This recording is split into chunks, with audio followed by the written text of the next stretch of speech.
sudah datang untuk acara diseminasi budaya positif modul 1.4. Saya sendiri, Devi Andi Susirawati, SDP SPG, calon guru penggerak angkatan 11 tahun 2024 SDIT Permata Probolinggo.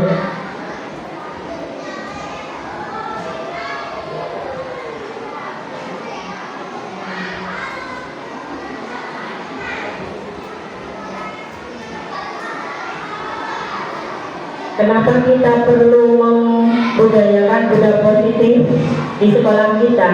Pertama, kita artinya dulu yaitu budaya positif adalah sebuah nilai kebajikan yang menjadi keyakinan dan pada akhirnya menjadi karakter atau ciri khas dari sebuah komunitas atau lembaga. Untuk menciptakan budaya positif di sekolah, guru hendak mampu menjalankan perannya dalam menciptakan pembelajaran yang nyaman dan menyenangkan di sekolah. Karena budaya positif dapat mendorong peserta didik untuk mampu berpikir dan bertindak serta mencipta sebagai proses memerdekakan dirinya sehingga murid lebih mandiri dan bertanggung jawab. Ada beberapa konsep yang harus diketahui untuk bisa membentuk budaya positif. Jadi kenapa hal itu menjadikan penting kita budayakan di sekolah kita, dari budaya positif itu.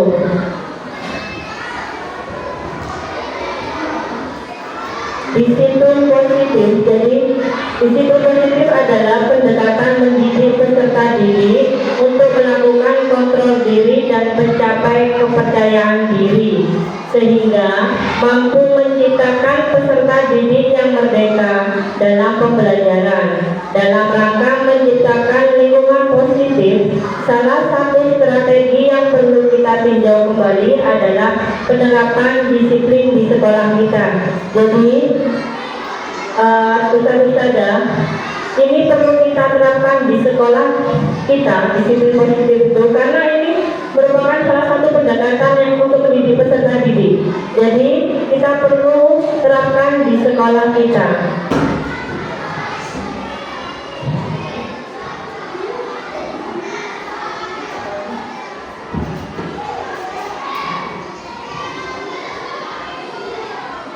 Setiap manusia itu mempunyai motivasi untuk melakukan kegiatan, termasuk dari kita ustazah. Jadi motivasi perilaku pada manusia. Motivasi perilaku manusia adalah alasan yang mendasari sikap dan perilaku manusia. Dian Watson dalam bukunya Restricting School Discipline menyatakan ada 3 motivasi perilaku manusia. Yang pertama, untuk menghindari ketidaknyamanan atau hukuman. Yang kedua, untuk mendapatkan imbalan penghargaan dari pihak lain. Yang ketiga, untuk menjadi orang yang mereka inginkan atau menghargai diri sendiri dengan nilai-nilai yang mereka percaya. Jadi inilah yang mendasari perilaku pada motivasi perilaku pada manusia.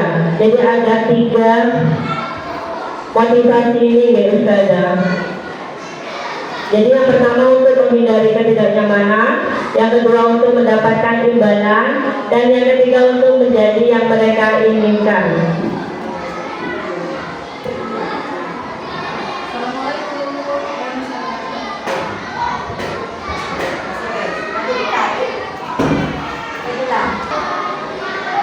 Tadi kita sudah belajar tentang motivasi perilaku manusia, ustazah.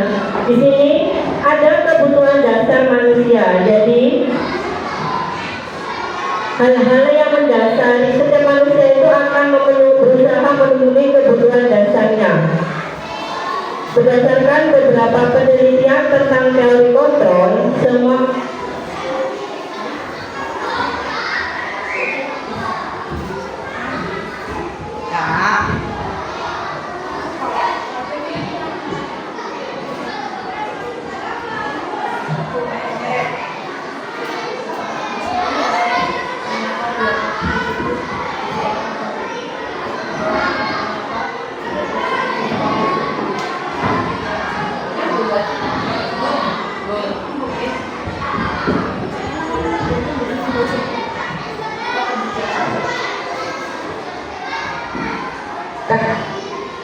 Tadi kita sudah belajar tentang motivasi perilaku manusia. Dan di sini kita akan belajar tentang kebutuhan dasar manusia. Pada dasarnya, setiap manusia itu akan berusaha memenuhi kebutuhannya. Berdasarkan beberapa penelitian tentang teori kontrol, semua perilaku manusia pasti memiliki tujuan. Begitu pula dengan perilaku peserta didik kita.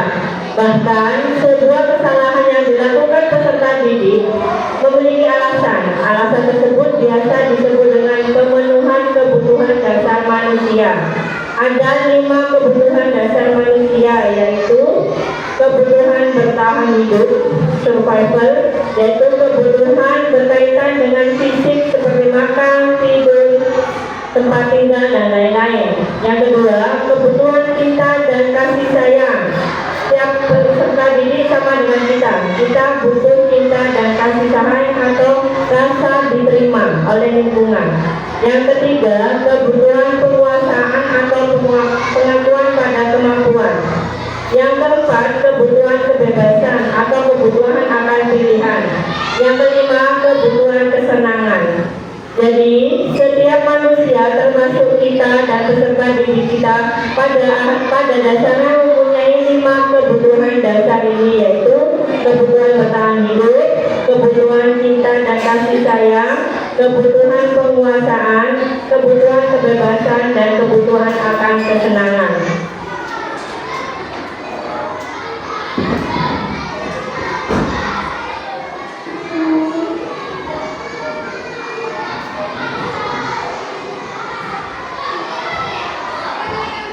Setelah mengetahui kebutuhan dasar manusia, di sini kita juga akan belajar tentang hukuman, konsekuensi, dan restitusi.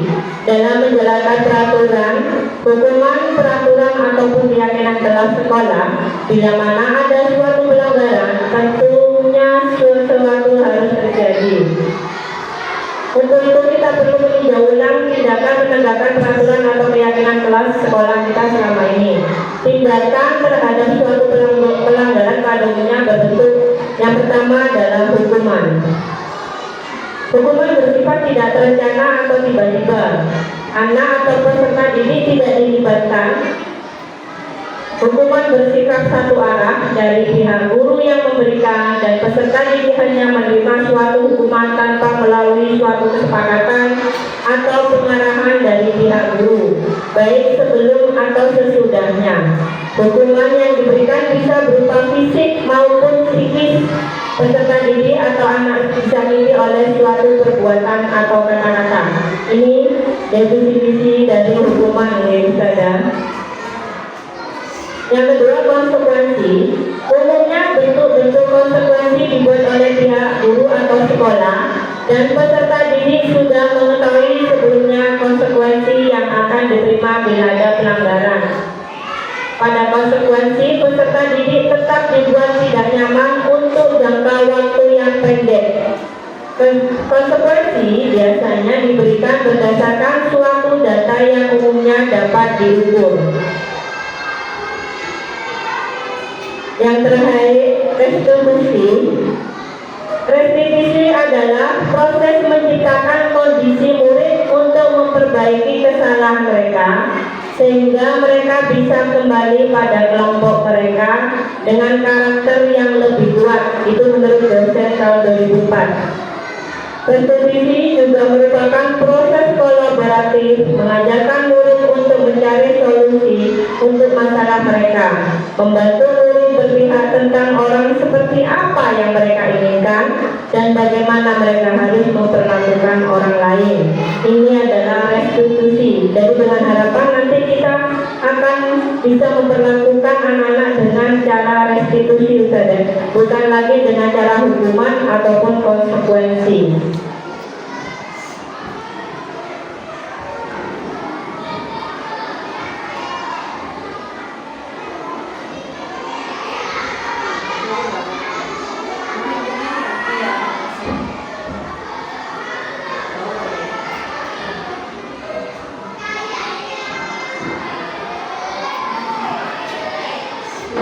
Di sini ada 5 posisi kontrol.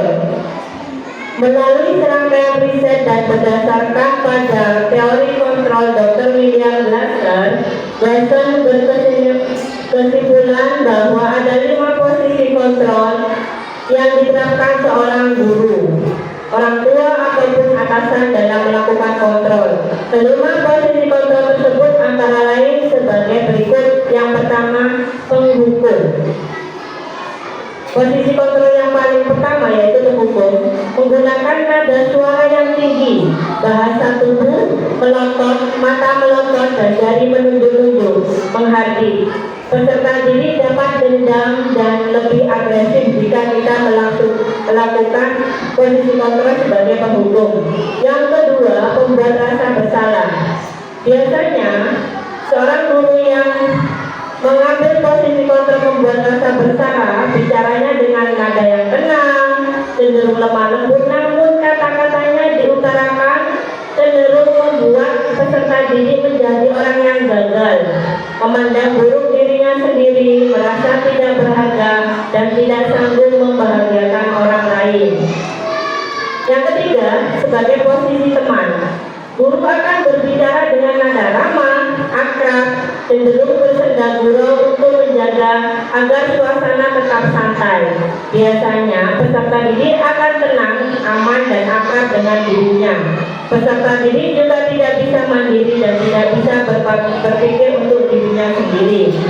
Yang keempat, sebagai pemantau, mengandalkan data atau penghitungan untuk mengontrol peserta didik. Guru mengarahkan peserta didik berdasarkan peraturan konsekuensi. Seorang pemantau akan bersuara datar, tidak emosional, tidak bersenda gurau, ataupun menggunakan suara yang tinggi. Posisi pemantau menciptakan identitas diri positif atau berhasil. Namun, guru harus selalu memantau akan sanksi yang sudah diberikan. Dampaknya, peserta didik senantiasa menghitung konsekuensi dan hadiah tanpa memahami sepenuhnya nilai kebajikan yang dituju.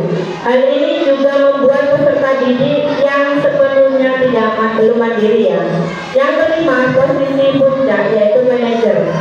Jika guru mencapai di sini, posisi guru adalah posisi kontrol yang disarankan untuk membimbing murid memiliki sikap disiplin yang positif, yaitu murid bisa mandiri, bertanggung jawab, dan dapat memecahkan masalah.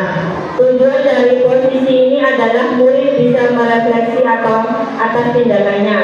Guru akan memberikan pertanyaan-pertanyaan yang bermakna sehingga murid dapat belajar dari kesalahannya, mencari solusi untuk menyelesaikannya. Pada kontrol manajer ini netral, tidak emosional, tidak terlalu ramah, dan tidak bernada tinggi. Akan tercipta identitas berhasil ataupun positif. Nah, di sini ada 5 posisi kontrol kita sebagai guru. Di posisi manakah kita selama ini, Ustazah? Apakah yang pertama, kedua, ketiga, keempat, ataupun manajer?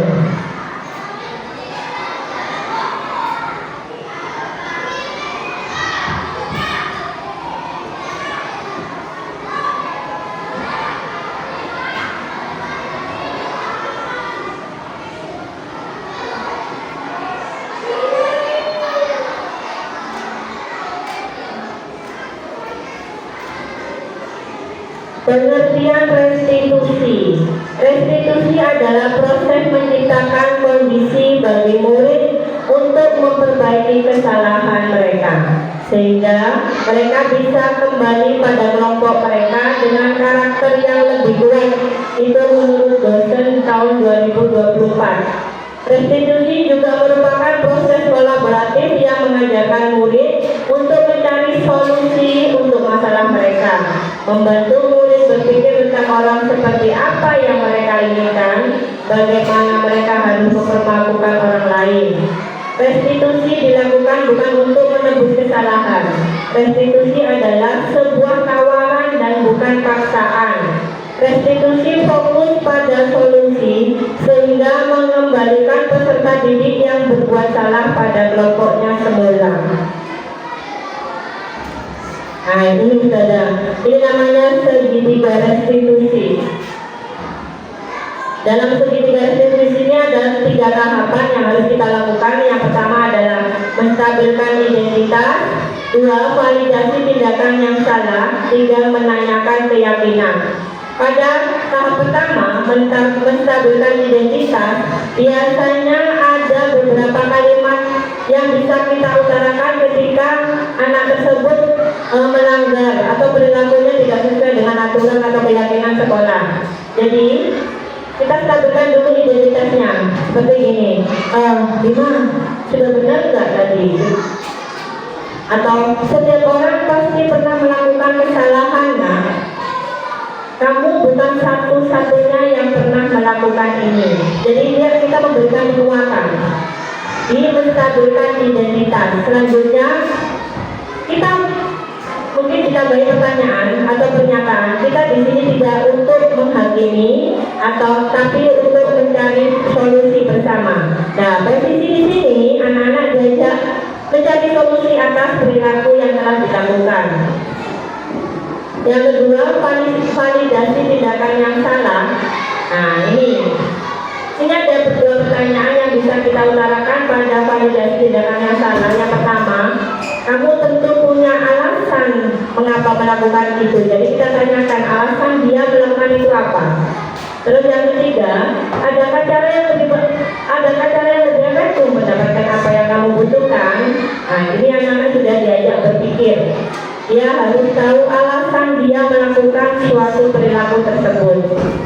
Yang ketiga, menanyakan keyakinan.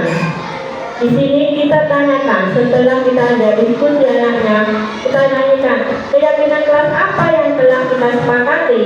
Yang kedua, kamu ini menjadi orang yang seperti apa? Nah, ini merupakan penguatan dari karakter anak-anak. Jadi mereka bisa berpikir mereka ingin menjadi orang yang seperti apa. Ini saya tunjukkan video penanganan perilaku siswa menggunakan segitiga restitusi pada saat terjadi kejadian pertengkaran. Dan ini ada 2 kasus. Yang pertama,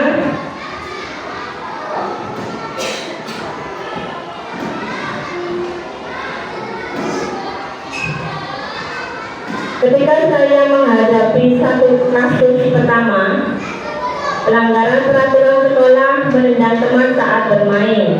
Ceritanya, Bima, peserta didik kelas 4C SDIT Permata pada hari Senin 12 Agustus 2024 sedang bermain dengan teman-temannya di selasar lantai 1. Pada saat bersamaan, teman sekolahnya yang bernama Dara secara tidak sengaja menyenggol Bima sehingga jatuh. Saat terjatuh, Bima merasa kesakitan dan membalas dengan cara menendang Dara.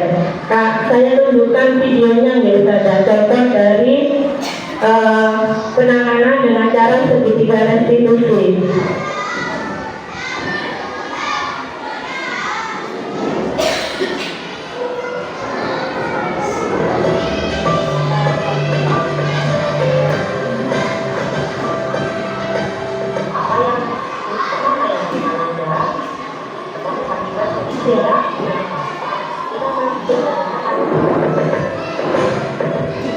Ini yang kasus pertama.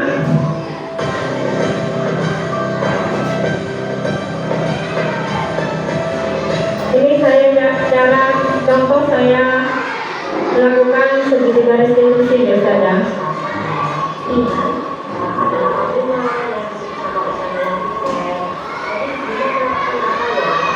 Tadi saat Bima sedang bermain bersama teman-teman, Dara tidak sengaja menolong Bima. Lalu Bima balas dengan menendang Dara. Oh, berarti Bima menendang Dara ya? Iya. Sudah paham Bima melakukan itu sebabnya kan? Iya. Di sini kita tidak mencari siapa yang salah, tapi kita akan mencari solusi. Kita diskusi bersama dengan solusi yang bagus. Kira-kira alasan Bima melakukan itu apa ya? Karena Dara mendorong Bima sampai Bima terjatuh lalu Bima kesakitan. Oh, berarti tadi Bima kesakitan karena jatuh kan ya? Iya. Bima mendorong? Tidak, menendang Dara. Berarti benar ya itu informasi yang saya terima ya? Iya. Boleh nak, seperti itu berarti kamu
melaksanakan segitiga retribusi saat menangani hari Jumat. Terdapat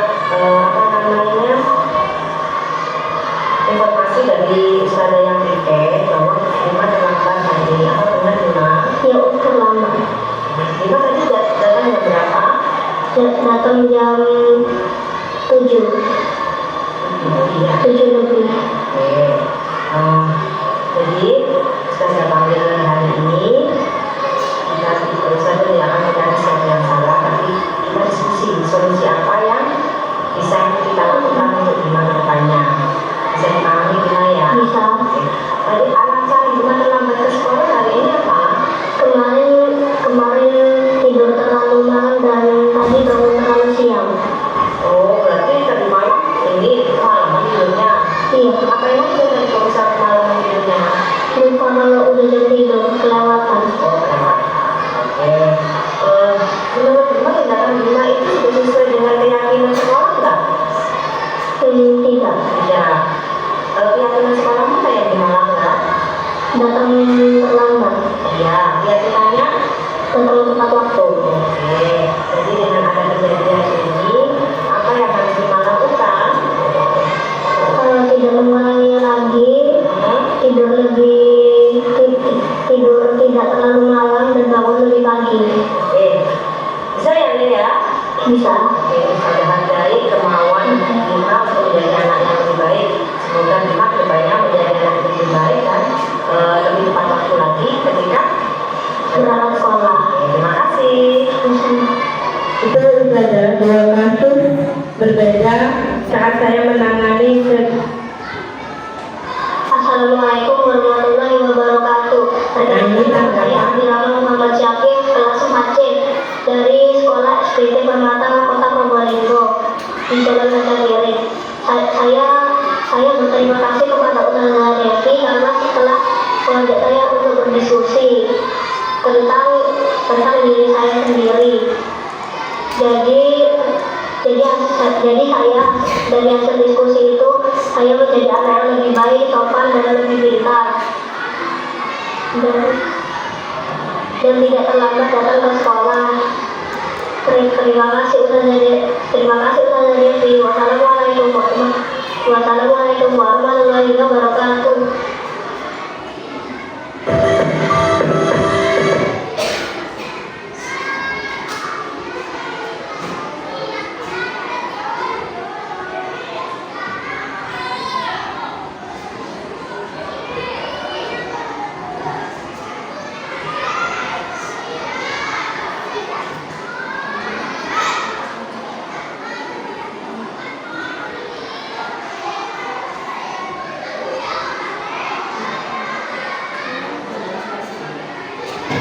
Jadi dari dua kasus tadi saat saya menangani dua kasus yang berbeda walaupun pelakunya sama, ternyata anak-anak itu merasa tidak terintimidasi. Jadi mereka sudah menyadari kesalahannya, mereka berjanji tidak akan mengulangi kesalahan tersebut dan akan menjadi anak yang lebih baik. Disitulah perbedaan penanganan masalah saat kita menjadi guru ya Ustazah.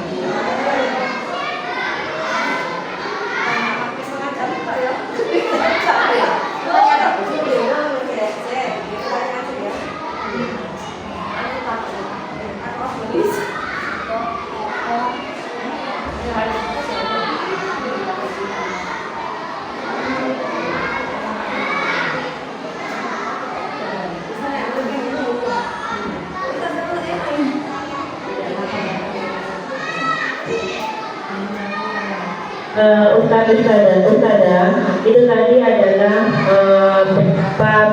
budaya positif.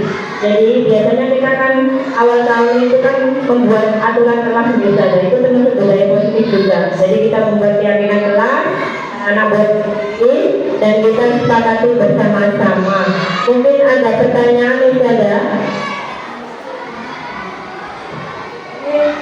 Saya mau tanya, apa tantangan yang mungkin dihadapi dalam menciptakan budaya positif di sekolah? Nah ini Ustazah, bagus, terima kasih Ustazah. Jadi tantangan kita saat melakukan budaya positif di sekolah, menurut kita di sini kan mempunyai latar belakang yang tidak sama Ustazah ya. Jadi latar belakang keluarga, latar belakang lingkungan yang tidak sama itu juga mempengaruhi pada saat kita melakukan budaya positif. Terkadang anak-anak itu bisa menerapkan budaya positif itu di sekolah, tapi ketika di rumah dia bisa melihat pelanggaran-pelanggaran, akhirnya mereka juga bisa ikut Ustazah. Nah itu. Yang kedua lingkungan juga mempengaruhi terhadap penerapan budaya positif di sekolah. Jadi makanya kenapa ini bukan hanya harus dilakukan di sekolah, tapi dengan harapan budaya positif ini juga bisa dibudayakan di lingkungan anak-anak sendiri. Mungkin itu deh. Ada pertanyaan lain?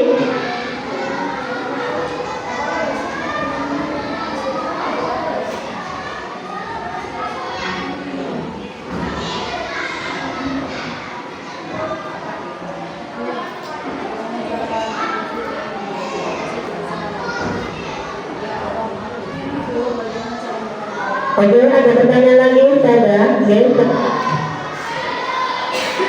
Baik, saya mau bertanya, bagaimana cara Ustazah Devi dalam membangun budaya positif di sekolah? Terima kasih. Terima kasih Ustazah Devi.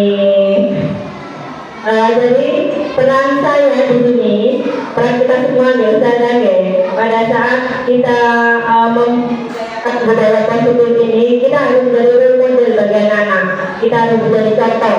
Jadi guru digugu dan ditiru, itu adalah perumpamaan. Ada juga perumpamaan lagi, ketika guru kencing berdiri, maka murid akan kencing berlari. Jadi kita sebagai role model memang walaupun kita bukan manusia yang sempurna, tapi kita akan berusaha membimbing anak-anak kita dan menjadi teladan bagi anak-anak kita. Jadi dengan harapan ketika mereka bertindak, sebelum bertindak mereka akan berpikir dulu sama dengan kita.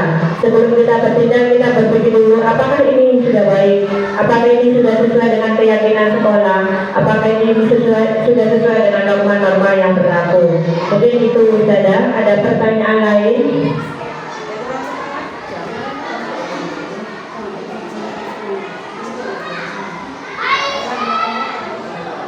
Ada pertanyaan lagi?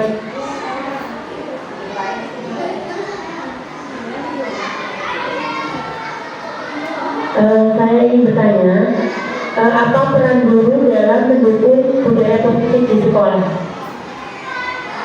Apa peran guru? Jadi kita sama-sama dengan anak-anak Ustazah. Jadi kita sebagai role model juga. Seperti tadi saya sampaikan dengan pertanyaan Ustazah Deni. Jadi kita bersama anak-anak membangun bagaimana budaya positif itu di sekolah. Terus kita juga bisa memantau apakah penerapan budaya positif itu sudah sesuai. Kalau memang perlu diperbaiki. Dari kita sebagai manajer di sini, kita berperan penuh pada kegiatan anak-anak penerapan budaya positif di sekolah. Ada lagi pertanyaan Ustazah? Ya.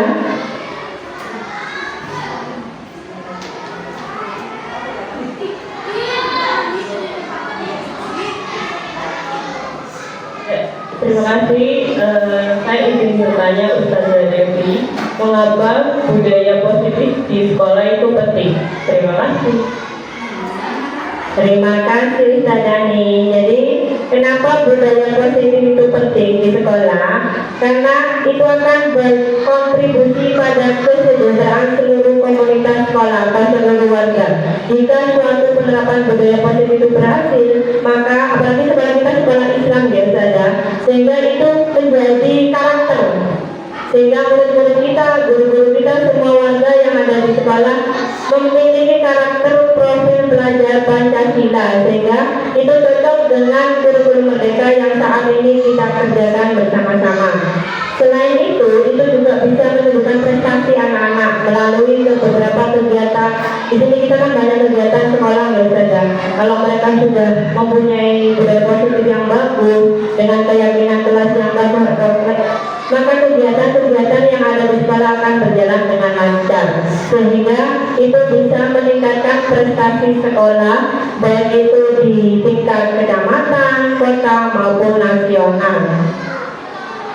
Mungkin itu Ustazah.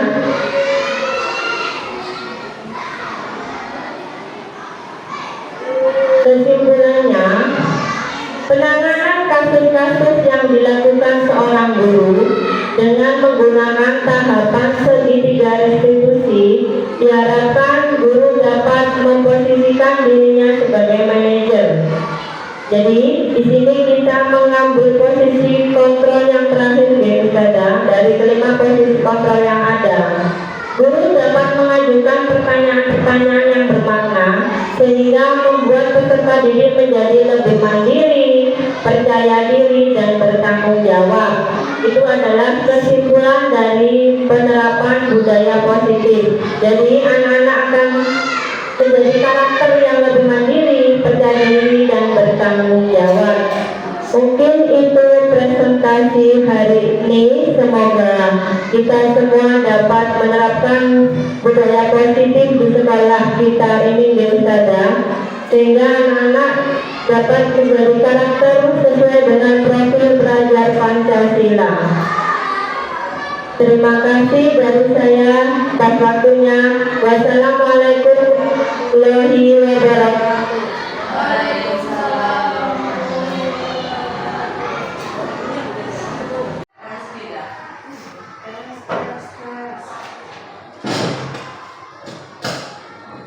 Tes. Ya. Assalamualaikum.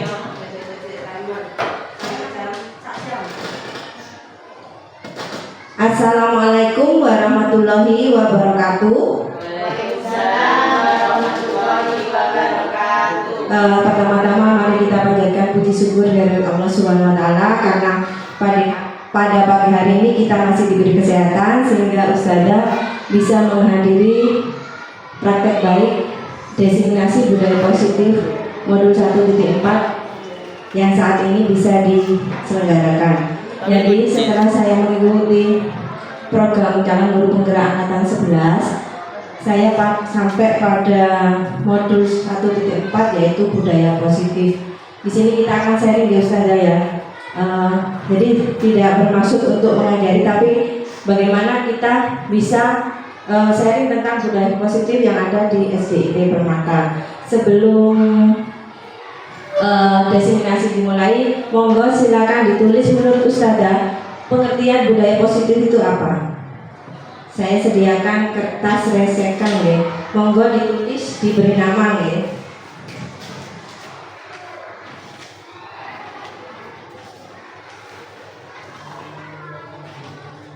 Jadi menurut Ustazah yang selama ini Ustazah ketahui tentang pengertian dari budaya positif itu apa? Waktunya 3 menit ya.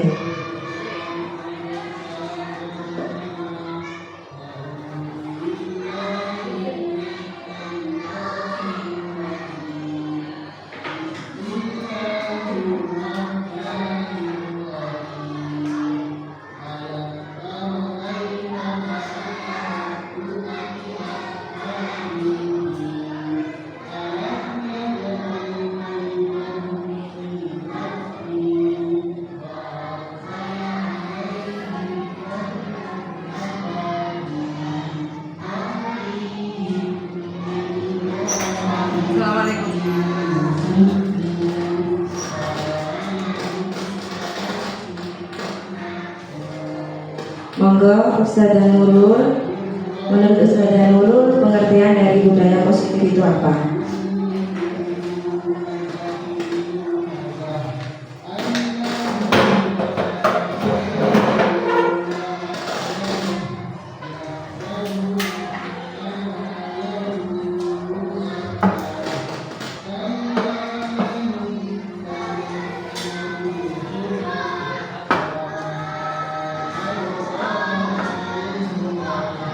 Sampun Ustazah?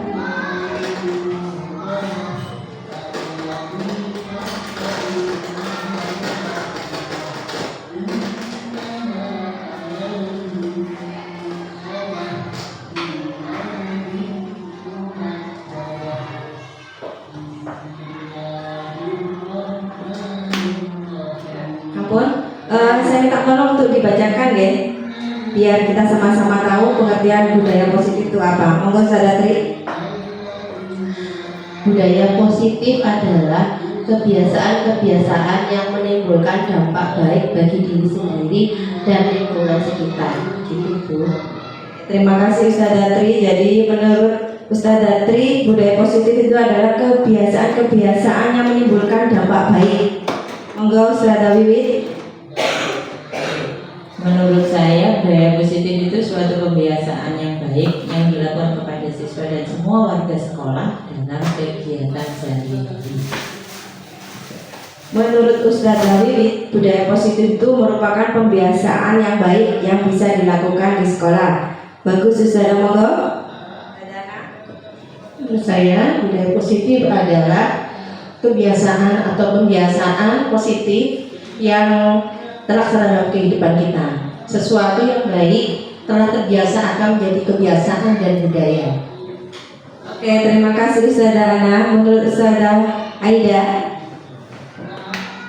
budaya positif yaitu suasana atau lingkungan yang didominasi nilai-nilai baik, sikap-sikap positif dan perilaku yang bermanfaat. ya bagus sekali. Monggo Ustazah Nurul. Budaya positif itu adalah sebuah kegiatan, sikap, perkataan, dan juga respon yang baik yang kemudian menjadi sebuah habit dalam sebuah komunitas. Semuanya pada dasarnya benar ya Ustazah. Berarti Ustazah sudah paham apa yang dimaksud dengan budaya positif itu sendiri.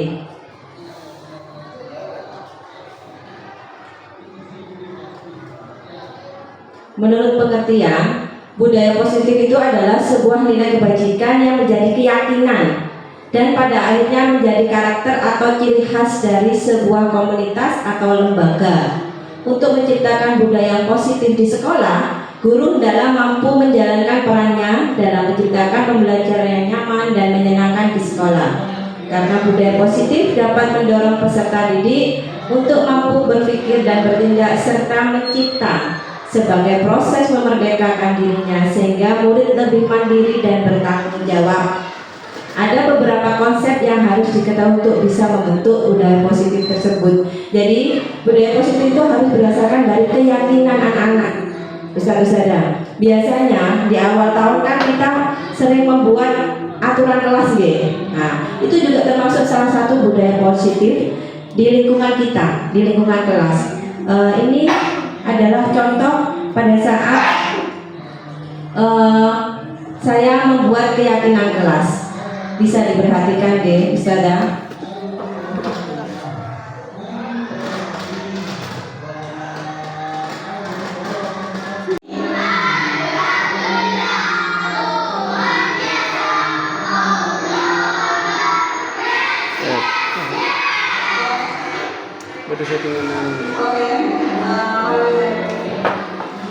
Kita akan membuat kesepakatan kelas sebelum pembelajaran mulai.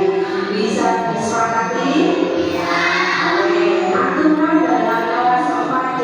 Kita beri aturan. Jadi aturan ini kita kita jaga sama-sama. Tidak perlu diingatkan oleh saudara. Kalian mengerjakan aturan yang sudah kalian buat sendiri. Bisa diperhatikan.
Tidak boleh terlambat. Oke, bagus. Tidak boleh terlambat. Datang mana? Datang ke sekolah. Oke, Pak, satu lagi. Ya, bisa. Jika ingin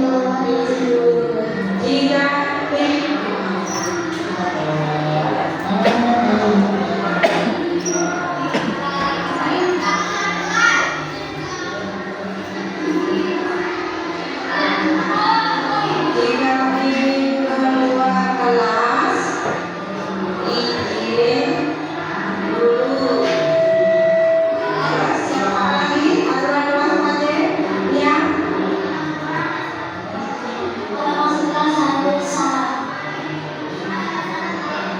Oke.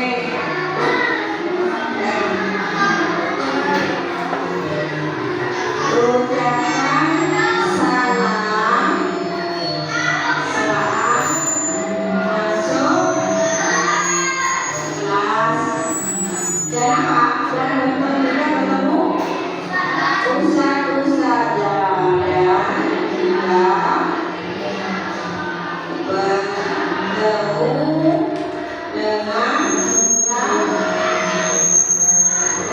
dengan oke, dan yang baca ya. Yang masuk.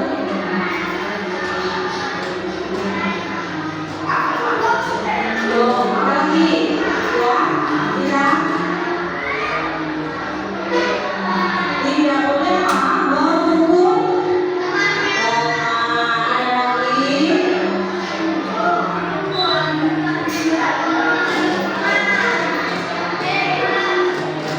Sekarang kalau kita apa yang dilakukan? Terus apa lagi? Berikan kipas sama apa lagi? Mengambil makanan berarti sama-sama mengerjakan tugas sesuai tiket masing-masing. Oke, mengerjakan tugas sama.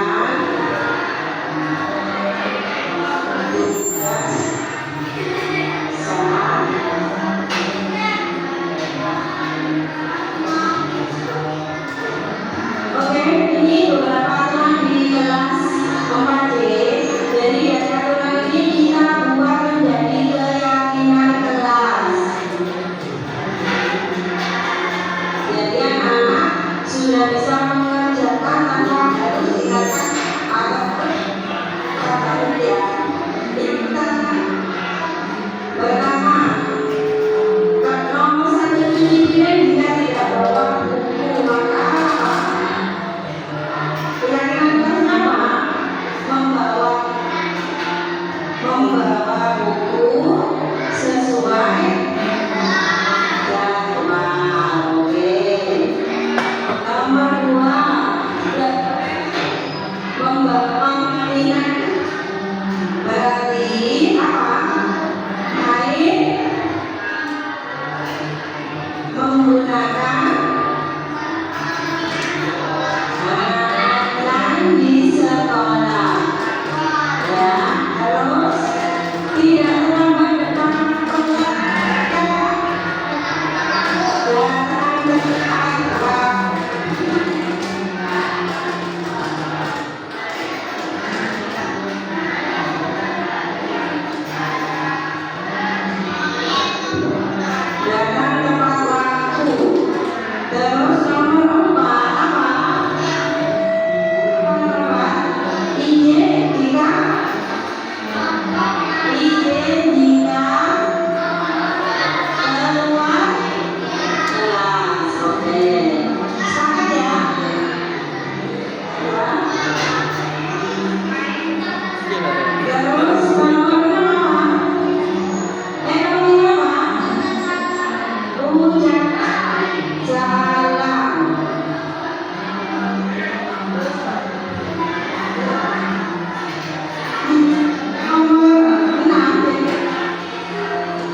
Ya, yang sama.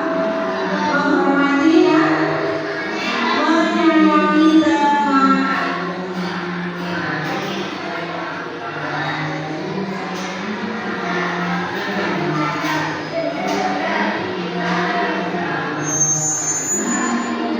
Oke, sudah sekalian lagi ya.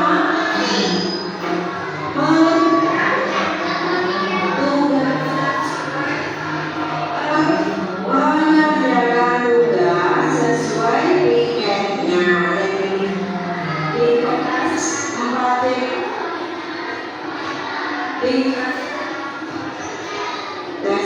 di kelas 4D ada 7 keyakinan kelas. Apakah anak-anak sepakat dengan keyakinan kelas ini? Sepakat? Oke, terima kasih terus. Berjanji mengerjakan ya? Ya, sepakat semuanya ya.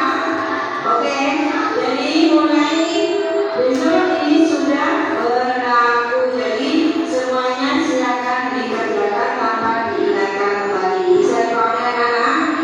Oke, terima kasih dan Ustazah. Wassalamualaikum warahmatullahi wabarakatuh.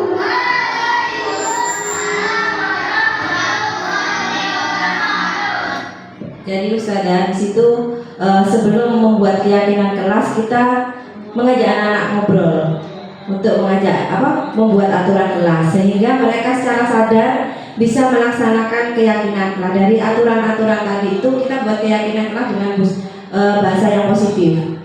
Setelah ada bentuk keyakinan kelas, nanti itu akan menjadi namanya disiplin positif di kelas itu.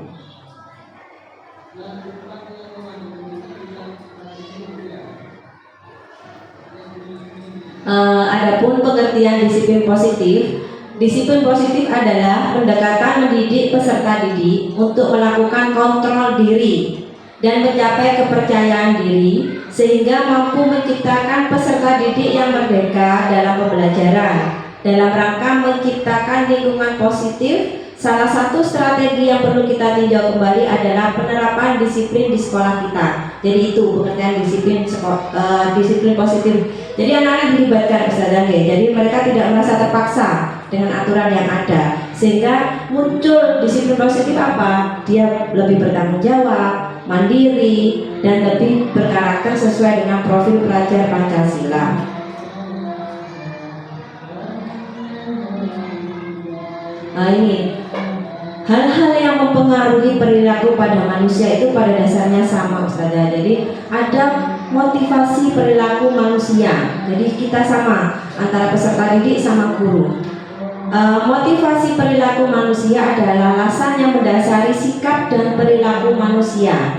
Dian Goosen dalam bukunya Restructuring School Discipline menyatakan ada 3 motivasi perilaku manusia. Yang pertama, untuk menghindari ketidaknyamanan atau hukuman. Ini adalah motivasi pertama perilaku dari manusia tersebut. Yang kedua, untuk mendapatkan imbalan atau penghargaan dari pihak lain. Yang ketiga, untuk menjadi orang yang mereka inginkan atau mereka menghargai diri sendiri dengan nilai-nilai yang mereka percaya. Monggo kita renungkan peserta didik kita, motivasi perilakunya sekitar mana? Apa mereka hanya untuk menghindari ketidaknyamanan atau hukuman? Atau motivasi kedua untuk mendapatkan imbalan? Atau yang terakhir untuk menjadi orang yang mereka inginkan? Jadi untuk menghargai diri mereka sendiri. Ini dapat merupakan 3 perilaku motivasi manusia.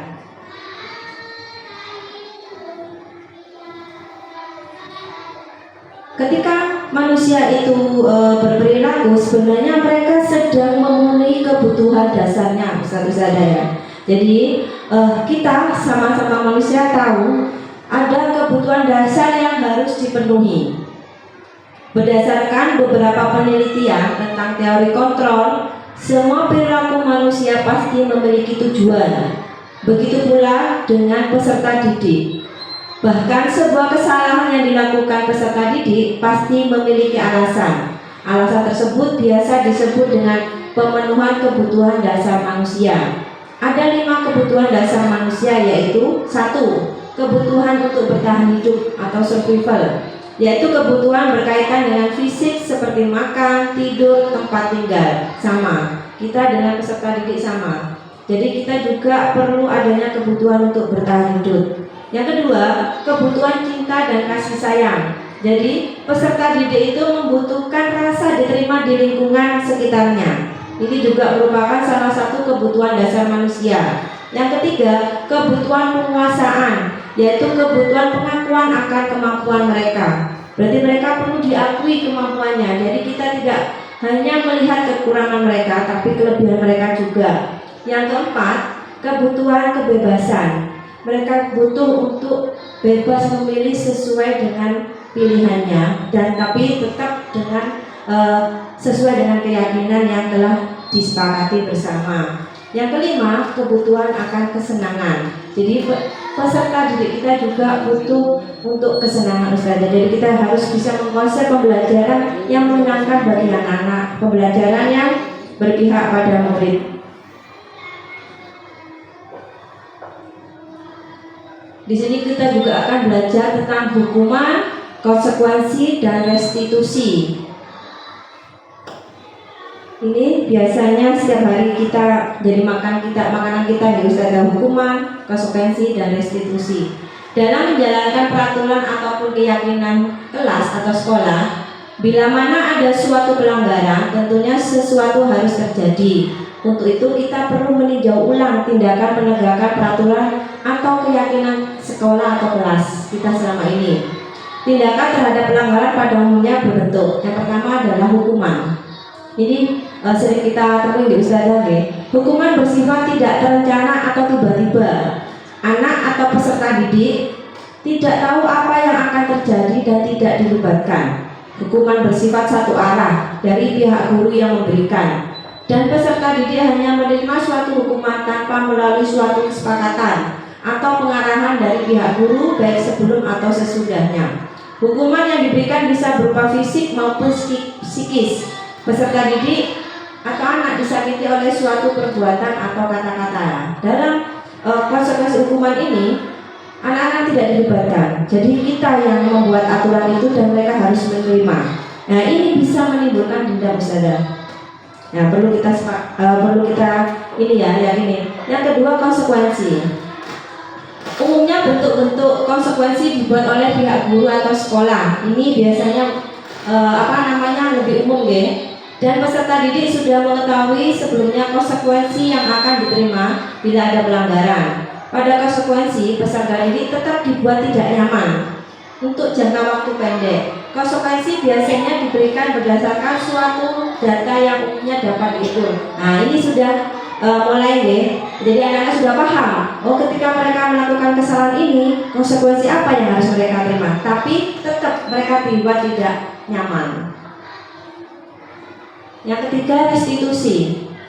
Restitusi adalah proses menciptakan kondisi bagi murid untuk memperbaiki kesalahan mereka sehingga mereka bisa kembali pada kelompok mereka dengan karakter yang lebih kuat. Ini menurut Gosen 2004. Restitusi juga merupakan proses kolaboratif yang mengajarkan murid untuk mencari solusi untuk masalah mereka, membantu murid berpikir tentang orang seperti apa yang mereka inginkan dan bagaimana mereka harus memperlakukan orang lain. Nah, di sini di restitusi ini anak-anak dilibatkan. Sebenarnya mereka sudah paham akan kesalahan jika mereka melakukan pelanggaran dan penyebabnya apa. Terus kita ajak bicara sehingga menghasilkan solusi yang win-win solution. Anak-anak bisa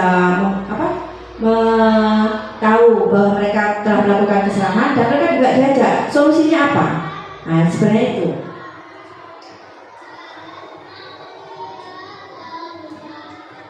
Dalam setiap kita melakukan restitusi atau mengajak bicara anak-anak yang ada terjadi penyimpangan perilakunya, ini ada 5 posisi kontrol seorang guru yang biasanya kita lakukan. Nanti kita lihat kita ada di posisi mana dari 5 posisi ini Ustazah.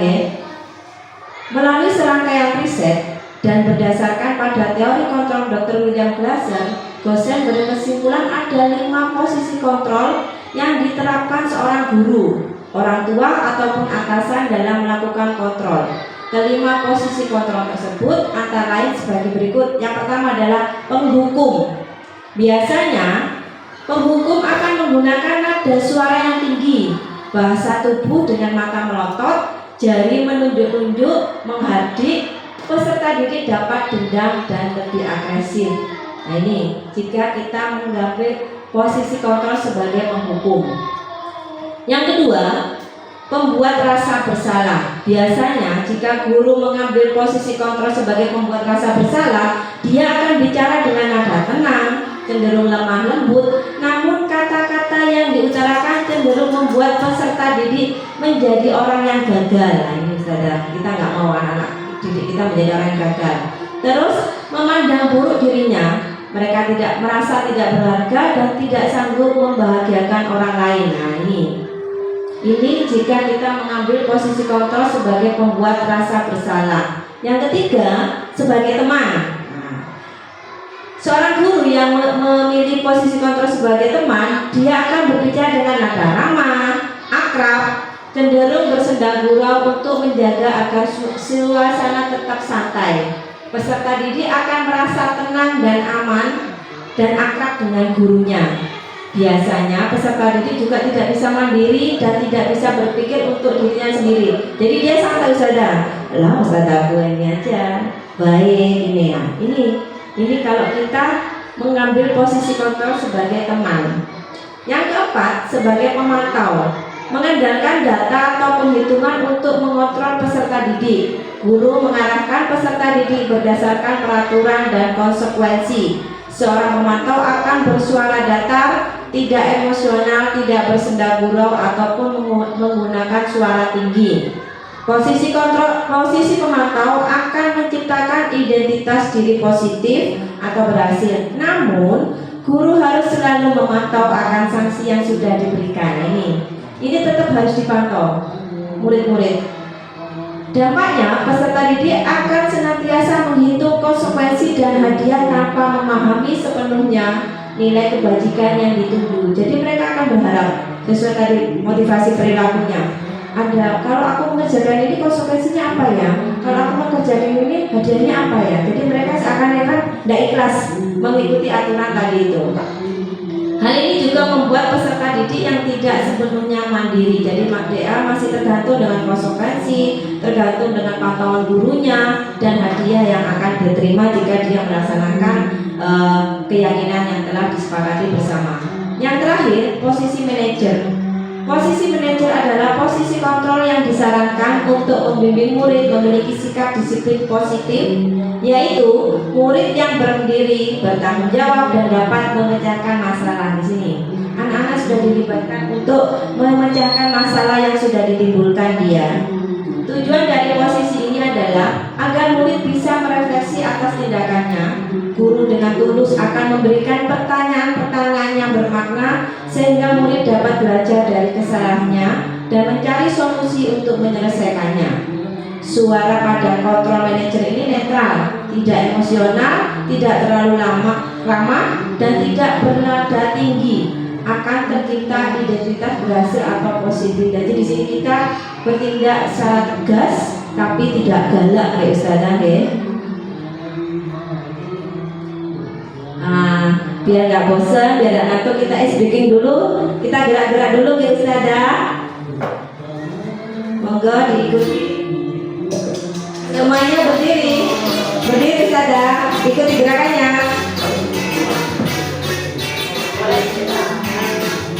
Dari awal.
Gimana Stella?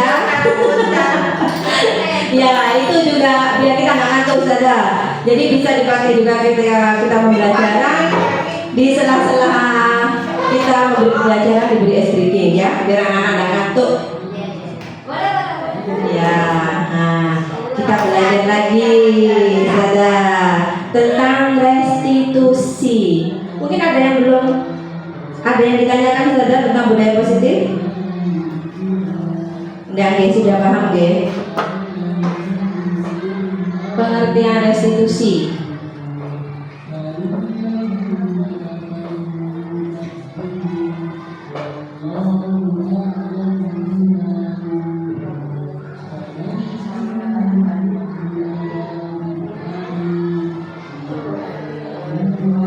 Oke, restitusi adalah proses menciptakan kondisi bagi murid untuk memperbaiki kesalahan mereka sehingga mereka bisa kembali pada kelompok mereka dengan karakter yang lebih kuat. Ini menurut Gosen tahun 2004. Restitusi juga merupakan proses kolaboratif yang mengajarkan murid untuk mencari solusi untuk masalah mereka dan membantu murid berpikir tentang orang seperti apa yang mereka inginkan dan bagaimana mereka harus memperlakukan orang lain. Ini menurut Gosen 1996. Jadi, restitusi dilakukan bukan untuk menebus kesalahan, ya Ustazah. Restitusi adalah sebuah tawaran dan bukan paksaan. Restitusi fokus pada solusi sehingga mengembalikan peserta didik yang berbuat salah pada kelompoknya semula. Jadi ini, restitusi bukan untuk menebus kesalahan atau konsekuensi. Jadi dia tawaran bukan paksaan. Sehingga anak merasa, aku paham ini, apa yang harus aku lakukan dan aku harus mencari solusi dari perilaku yang sudah saya perbuat. Dan mereka tidak dipaksa untuk melakukan itu, saudara. Jadi kita ngajak ngobrol mereka, bagaimana kita menemukan solusi yang harus kita temukan. Jadi anak-anak diajak berpikir untuk menemukan solusinya. Ini namanya segitiga restitusi. Pada saat kita sedang melakukan restitusi, ada 3 tahapan yang kita lalui, Ustazah. Yang pertama adalah menstabilkan identitas, validasi tindakan yang salah, menanyakan keyakinan. Ini adalah 3 tahapan segitiga restitusi yang harus kita lalui. Pada saat pertama yaitu menstabilkan identitas, di sini kita akan mencari tahu apakah benar kejadian yang telah mereka lakukan. Misalnya ada suatu kejadian pelanggaran, kita harus cari tahu dulu apakah benar itu terjadi pelanggaran. Kita bisa menanyakan ke anak-anak gini, setiap orang pasti akan pernah melakukan kesalahan. Jadi mereka tidak, dari awal ketika kita panggil mereka tidak merasa dihakimi, tapi kita diajak ngobrol. Jadi mereka tidak ada ketakutan untuk mencari solusi bersama. Yang kedua, kamu bukan satu-satunya yang pernah melakukan ini. Ustazah juga pernah. Di sini yang ketiga, kita juga bisa memberi pernyataan. Di sini kita bukan untuk mencari siapa yang salah, nak, tapi kita cari solusi bersama. Di situ anak-anak merasa tidak diyakini Ustazah, sehingga mereka tidak takut ketika kita panggil. Yang kedua, pada tahapan yang kedua yaitu validasi tindakan yang salah. Ini segitiganya. Kita bisa bertanya kepada anak-anak, kamu tentu punya alasan mengapa melakukan itu. Jadi kita tanya dulu alasan dia melakukan suatu pelanggaran misalnya. Pasti mereka punya alasan ya Ustazah, versi mereka nih. Jadi kita tidak perlu menghakimi anak-anak. Yang kedua, adakah cara yang lebih efektif untuk mendapatkan apa yang kamu butuhkan? Nah, pada dasarnya mereka kan untuk memenuhi kebutuhan dasar tadi kan. Untuk tahapan yang ketiga yaitu menanyakan keyakinan. Di sini kita bertanya, setelah kita ngajak ngobrol mereka, kita tahu alasan mereka melakukan itu, kita bertanya pada mereka, keyakinan kelas apa yang telah kita sepakati. Jadi kita kembalikan lagi ya anak keyakinan awal. Mereka kan tadi keyakinan mereka buat sendiri, otomatis mereka masih ingat kan. Nah, saya pertanyaan kedua, apakah perilaku yang tadi kamu lakukan itu apakah sesuai keyakinan? Di situ anak-anak juga diajak berpikir, oh ternyata aku salah, perilakuku salah, tidak sesuai dengan keyakinan yang sudah saya buat sendiri, seperti itu ya. Nah ini kita juga bisa mengajukan pertanyaan, sebenarnya kamu ingin jadi apa Tona? Nah diajak berpikir, setelah kita punya solusi, anak-anak berpikir, oh aku ingin jadi seperti ini. Jadi mereka tidak tertekan, walaupun mereka melakukan kesalahan dan kita gemes untuk segera membuat hukuman atau konsekuensi, tapi kita tahan dulu ego kita Ustazah ya. Jadi kita ajak mereka pelan-pelan. Kenapa perlu seperti ini? Karena kalau mereka sekedar mengikuti aturan, ketika kita tidak ada, bisa jadi mereka akan melanggar lagi. Tapi ketika itu sudah dibuat keyakinan dan kita tahu kesepakatannya bagaimana, walaupun tanpa kita, mereka bisa mengerjakan di sekolah dan bisa di rumah. Mungkin itu ya Ustazah nggih, bisa pahamnya nggih. Ini ada praktik penerapan segitiga restitusi. Ini ada 2 skenario yang sudah saya lakukan pekan kemarin kepada salah satu peserta didik saya. Bisa di sini Ustazah mungkin sedikit dulu tadi tentang tahapan segitiga restitusi ya. Dan ini ada contohnya ketika saya melakukan tahapan itu. Jadi tanpa anak-anak merasa dihakimi karena dia sudah melanggar, dia juga tidak tertekan, hanya menemukan solusi bersama yang baik untuk diri mereka sendiri dan lingkungan dari anak-anak itu sendiri. Untuk yang kasus pertama, pelanggaran peraturan sekolahnya yaitu menendang teman saat bermain. Ini biasa anak-anak kadang sadar. Bima, peserta didik kelas 4C SDIT Permata, pada hari Senin 12 Agustus 2024 sedang bermain dengan teman-temannya di Serasar lantai 1. Pada saat bersamaan, teman sekelasnya bernama Darer secara tidak sengaja menyenggol Bima hingga jatuh. Saat terjatuh, Bima merasa kesakitan dan membalas dengan cara menendang Darer. Ini murid saya ketika bermain itu, namanya anak-anak ya Ustazah ya, sudah ada keyakinan kelas. Ini kan kejadian tidak terduga. Jadi Darer itu tiba-tiba nabrak Bima sehingga jatuh. Karena Bima merasa kesakitan, otomatis kakinya langsung menendang Darer. Nah ini sebenarnya tidak sengaja, tapi terjadi pelanggaran kan Ustazah nggih. Tetap kita tindak anak tersebut dengan segitiga restitusi. Ini cara saya menangani kasus yang pertama.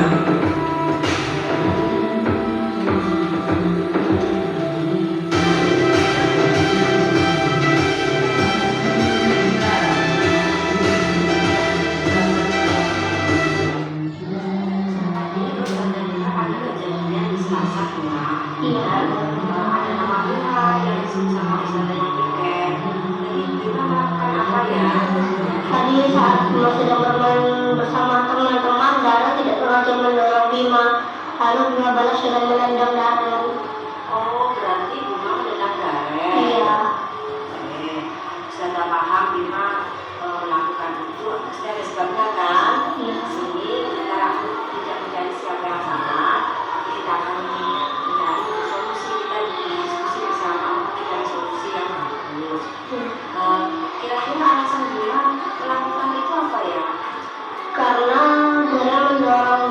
perilaku Bima terjatuh lalu Bima kesakitan. Oh, berarti tadi Bima kesakitan karena jatuh kan ya, sehingga Bima mendorong Menabrak darah. Berarti benar ya itu informasi yang saya terima ya. Iya. Boleh nak seperti itu tuh berarti kamu merasa kesakitan sehingga kamu membalas. Itu sebenarnya saya hargai apa namanya tindakan kamu tidak melakukan tindakan yang keji. Setelah kejadian itu cuma merasa bersalah nggak? Iya. Ya. Kira-kira keyakinan Mas mana yang gimana enggak? Keyakinan tidak bersabar. Tidak bersabar. Oke. Setelah kejadian ini menjadi seperti apa? Menjadi lebih orang yang lebih bersabar dan menjadi lebih sopan. Ya, apa yang dilakukan untuk solusi dari masalah ini? Meminta maaf kepada Dara dan tidak mengulanginya lagi. Oke, terima kasih. Saya hargai apa namanya tindakan dari Bima. Semoga Bima menjadi anak yang lebih baik ke depannya ya. Iya. Sabar ya nak ya. Iya. Terima kasih. Nah, ini anak-anak sebenarnya sudah terdengar ya, Ustazah, kelihatan dia dapat poster tubuhnya. Tapi ketika diajak bicara tentang perilaku dia, akhirnya dia merasa santai dan kita berdua menemukan solusi untuk masalah yang dia hadapi. Untuk yang kasus kedua, pelanggaran peraturan sekolah, terlambat datang ke sekolah. Ini biasa anak Ustazah ya. Bima, peserta didik kelas 4C SDIT Permata pada hari Senin 12 Agustus. Nah ini ya, satu anak itu melakukan 2 kesalahan pada saat yang bersamaan. Jadi terlambat datang ke sekolah. Saat Bima sampai di sekolah, pintu gerbang sekolah sudah ditutup dan di halaman sekolah sedang berlangsung upacara bendera dengan hikmat.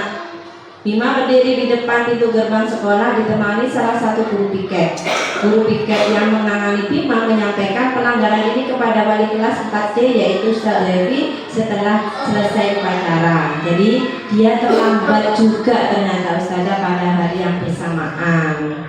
Nah, ini sudah kita sebenarnya gemes ya, sudah terlambat ini ya. Kita tahan dulu, kita ajak solusi. Sebenarnya bisa nggak anak ini diajak bicara ya, untuk menemukan solusi yang baik untuk dia, untuk temannya, dan untuk sekolah. Ini ketika saya menangani kasus yang kedua menggunakan segitiga restitusi.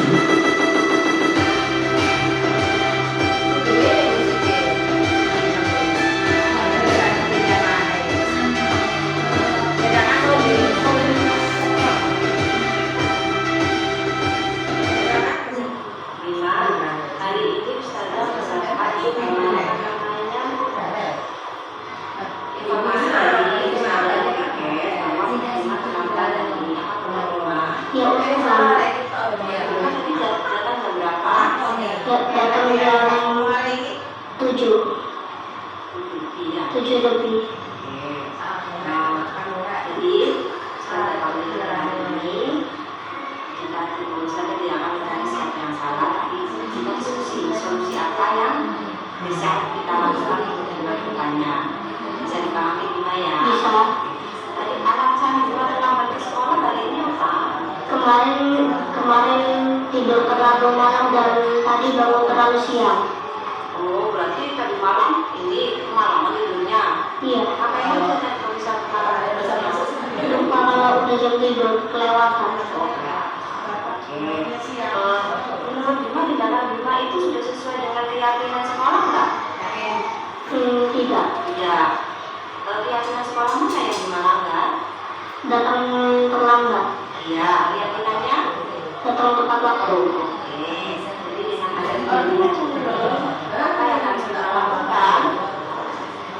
Tidak mengulanginya lagi.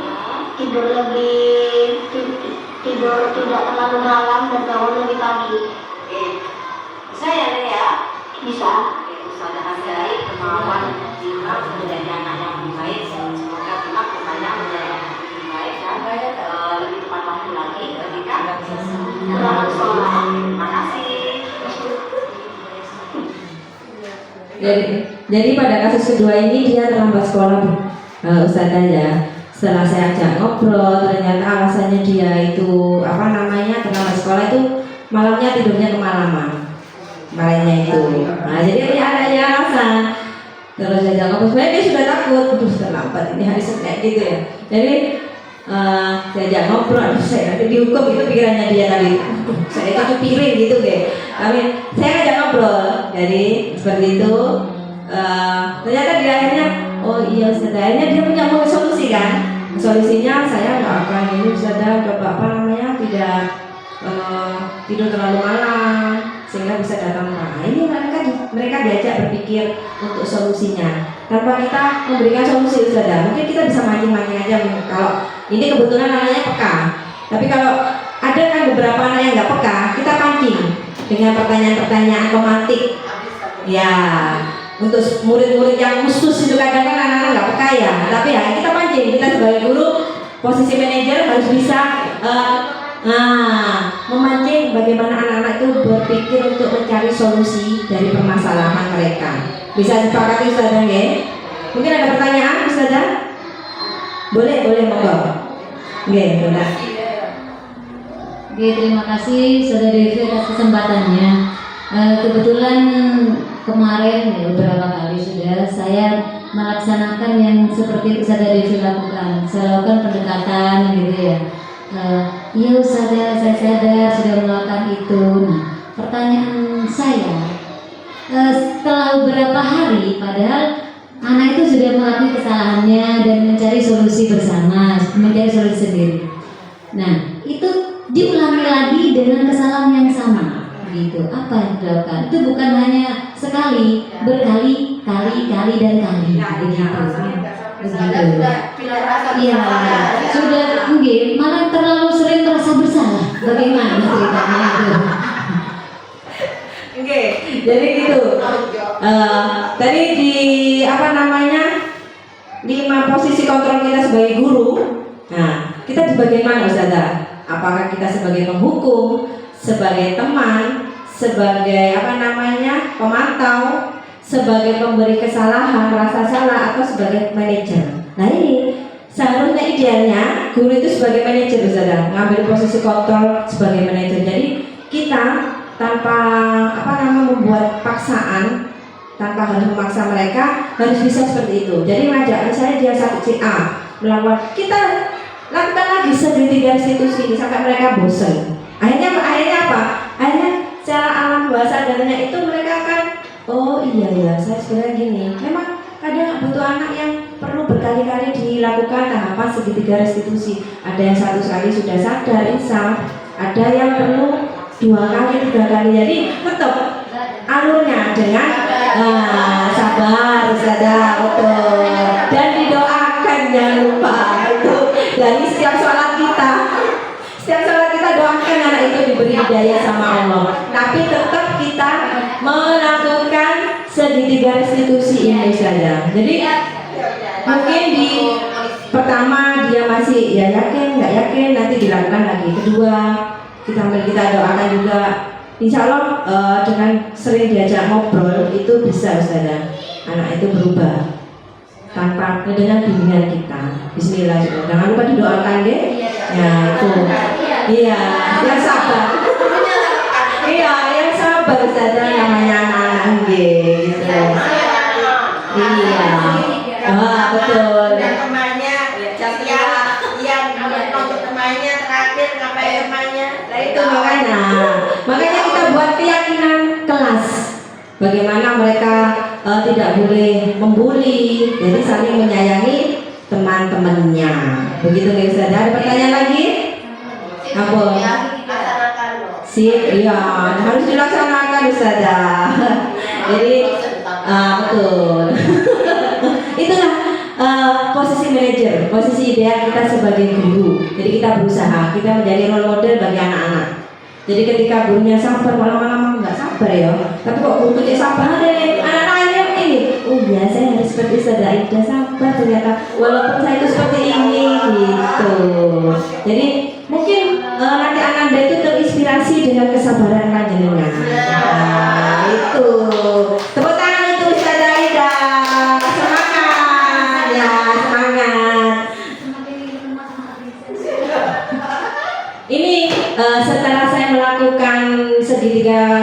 restitusi dalam menanggulangi perilaku siswa itu ada umpan balik misalnya dari peserta didik itu sendiri. Jadi ini tidak saya paksa jujur dari hati nuraninya. Perkenalkan, nama saya Abirana Muhammad Syakif, kelas 4C dari sekolah SDT Permata Kota Probolinggo di Jalan Gajah Piring. Saya berterima kasih kepada Ustazah Devi karena setelah mengajak saya untuk berdiskusi tentang diri saya sendiri. Jadi saya dari hasil diskusi itu saya menjadi anak yang lebih baik, sopan dan lebih pintar, dan tidak terlambat datang ke sekolah. Terima kasih Ustazah Devi. Wassalamualaikum warahmatullahi wabarakatuh. Nah, di sini Ustazah. Jadi ketika saya melakukan itu, dia sebenarnya tidak ada lagi ketakutan, malah berterima kasih Ustazah kepada saya.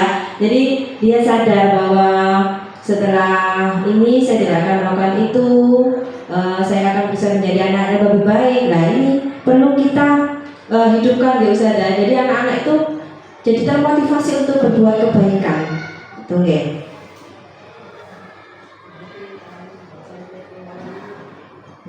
Ini umpan balik dari rekan guru. Atas kebiasaan yang positif yang dilakukan oleh anak-anak setiap harinya. Semoga berkelanjutan untuk warga sekolah. Dan alhamdulillah sudah banyak perubahan kepada anak-anak, khususnya pembiasaan positif tersebut. Ya, ternyata jadi rekan guru pun merasakan Ustazah ketika mulai ada penerapan dari segitiga restitusi yang saya laksanakan. Rekan-rekan guru melihat, kalau saya kan tidak bisa melihat apa yang dampak yang saya lakukan. Jadi teman-teman guru itu bisa menilai bahwa dengan adanya penanganan siswa dengan menggunakan segitiga restitusi itu ada perubahan sikap dari anak-anak. Jadi perilaku mereka sudah, kalau tentang pelanggaran sudah menurun. Kebetulan ini staf kesiswaan staf kesiswaan. Jadi beliau merasakan di sekolah itu untuk pelanggaran anak-anak sudah berkurang dari data-data kesiswaan itu sendiri. Iya, di kaca piring. Oke, jadi nanti Ustazah bisa menerapkan segitiga restitusi ini, diharapkan menjadi posisi kontrol sebagai manajer sehingga kita dapat menggugah anak-anak, melaksanakan keyakinan kelas yang sudah mereka sepakati bersama. Sadar dan mereka tidak merasa terintimidasi, tidak merasa terpaksa, dan tidak harus selalu dalam pantauan kita. Jadi walaupun tanpa kita, mereka bisa melaksanakan keyakinan kelas itu dengan ikhlas dan bisa menyebarkannya di lingkungan, di rumah, dan di masyarakat di mana dia tinggal, Ustazah. Mungkin itu Ustazah, ada pertanyaan lagi? Sampun nggih.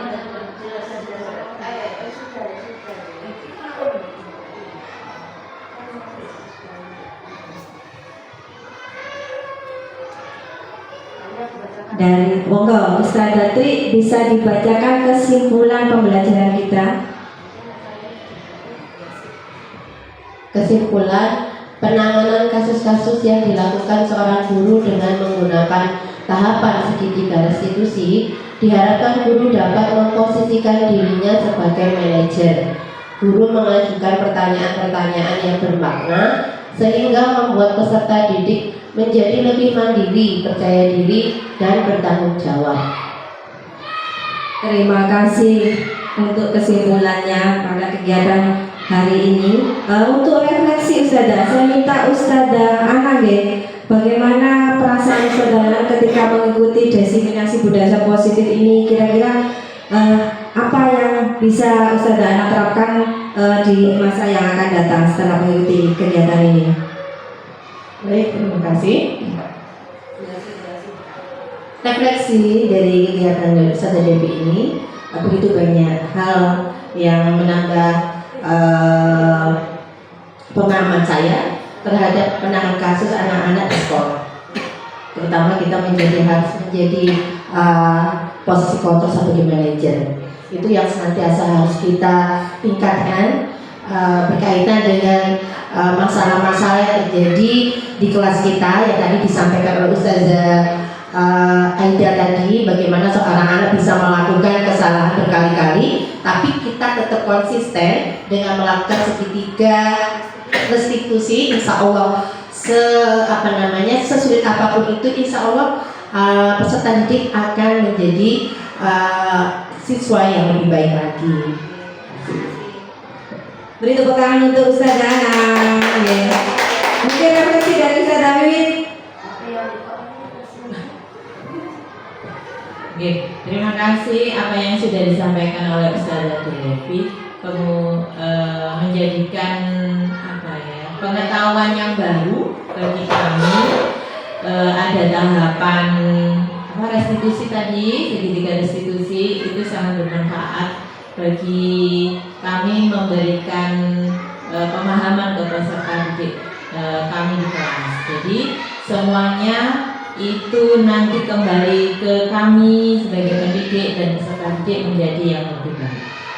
Oke, terima kasih Ustazah Wiwi. Beri tepuk tangan untuk Ustazah Wiwi. Ustazah Aida, refleksinya bagaimana setelah mengikuti diseminasi budaya positif hari ini?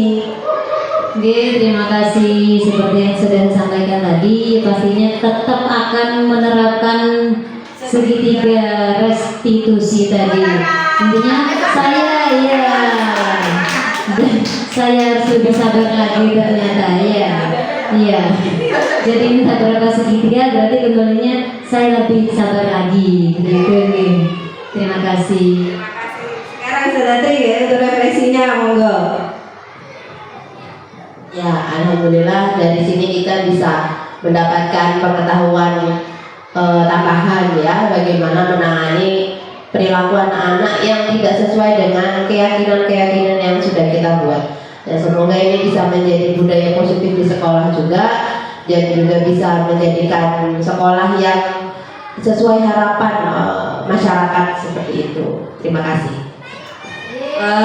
Tepuk tangan untuk diri kita sendiri Ustazah. Jadi itulah hari ini selesai sudah praktek baik saya untuk berbagi budaya positif di sekolah. Semoga ini bermanfaat dan bisa menginspirasi, atau paling enggak kita sharing deh nanti kalau mungkin ada kesulitan ketika melaksanakan segitiga restitusi bisa sharing-sharing. Terima kasih atas kehadiran Ustazah semuanya.